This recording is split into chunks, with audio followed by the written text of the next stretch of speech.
Hi, welcome po muli sa howtogreatfilipino.com. Ngayon po ang lulutuin natin ay fried chicken ala Maxi style. Napakasimple lang po. Papakulo po tayo ng tubig. Tapos naglalagay po tayo ng asin. Medyo dadamihan natin yung asin. Tapos paminta, from black pepper, at ang laurel. Ngayon po, sasabay na rin natin ang chicken.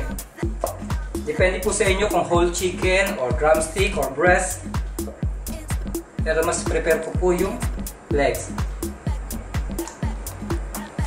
So, once na kumulo na siya, set aside natin yung chicken, tapos cool down natin, tsaka natin pa-fry. Babalik po ako. So, ganito lang po. Niluto lang natin to ng mga 7 to 8 minutes. Hindi po siya fully cooked. Kasi po, ipiprito natin ulit siya. So, hanguin lang natin siya.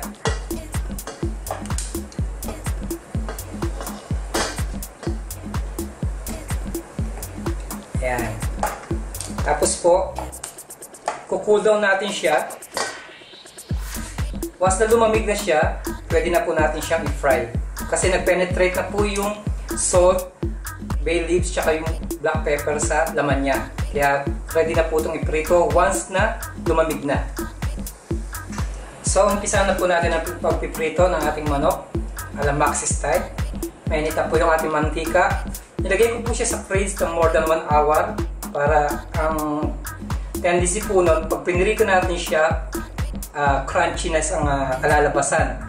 Yung iba naman po, nagluluto sila ng whole chicken, tapos deep fry, tapos ikakat nila ng 4 pieces.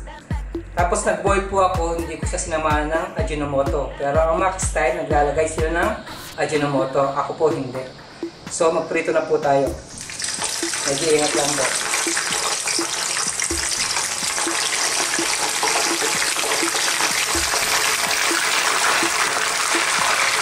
So pag naluto na po siya ng mga 3 to 4 minutes, i-flip natin sa kabila, tapos luto na po siya, pwede na po siyang serve.